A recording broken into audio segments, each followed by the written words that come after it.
So how do you use levels and why do you want to use them? Well, one of the reasons to use levels is to increase the vibrancy of an image, to increase details in dark or light parts of an image, to make the color stand out a little bit more. So these are a couple things. So here's a nice photo that I got from unsplash.com, and it looks good. It's, you know, there's some nice color and contrast here, but using levels we can increase some of the color and contrast to make the image a little bit more vibrant. So when I use levels, I tend to always use them as adjustment layers versus using the levels here under image adjustment in the main menu bar, because I want to see before and after what things look like, and if I use the adjustment layer I can turn the visibility of the levels on and off. So I'll go into the little circle icon in my layers panel, select levels here, and so in the properties panel I'll have the ability to adjust my levels, and the first thing I want to do is use these eyedroppers to target the shadows and the highlights. So the top eyedropper has a little dart tip that will target your shadows. The middle eyedropper is for neutrals, and this can help make your neutral colors pop a little bit.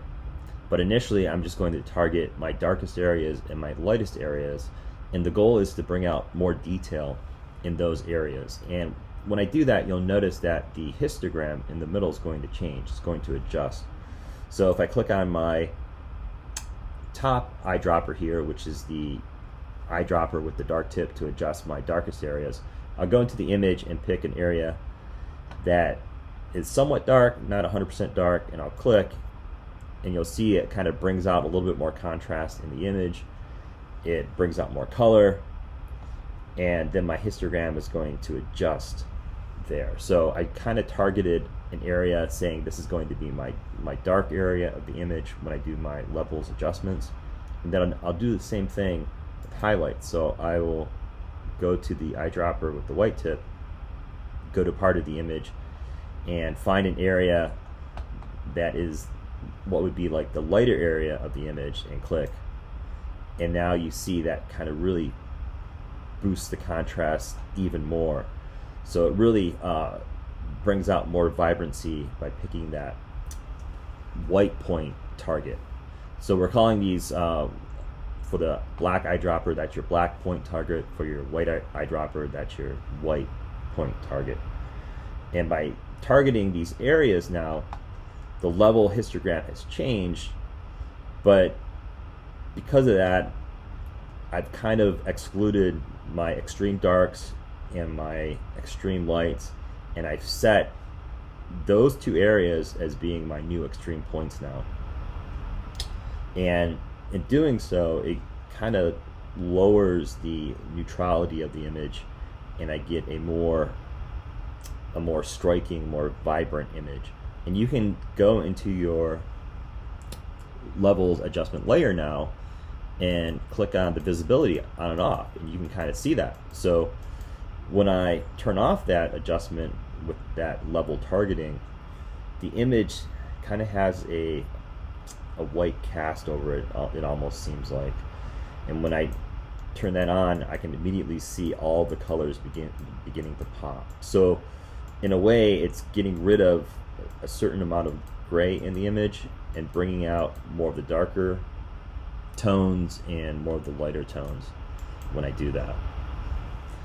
And then once I do that, I can adjust even further. So if I want to adjust even further by pushing the lighter areas to the left, my darker areas to the right, I can increase some of the contrast in the image.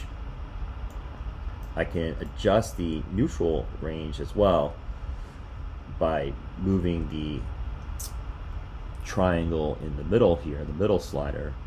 So I can make the image lighter, make the image darker. And then I can also use the middle eyedropper and this represents the neutral areas of the image. And clicking here as well is going to bring out more vibrancy depending on what I click. So it's going to bring out more of the color here as well. So you can kind of see here, if I kind of adjust, and depending on where I click and what I select, it's going to affect that color range in the image. In a way, almost getting what feels to be a truer type range of colors versus the initial photograph that was taken. So that, in a sense, is how you use levels. So you could do other things with levels. In the adjustment layer, I have a mask, and I could use the levels to affect only certain areas. If I use that mask, I can use it to make certain areas pop more than others. So there's a lot of uses here. Once you get used to using levels, you'll find that it will become very indispensable in a lot of your digital painting and photography adjusting means and methods.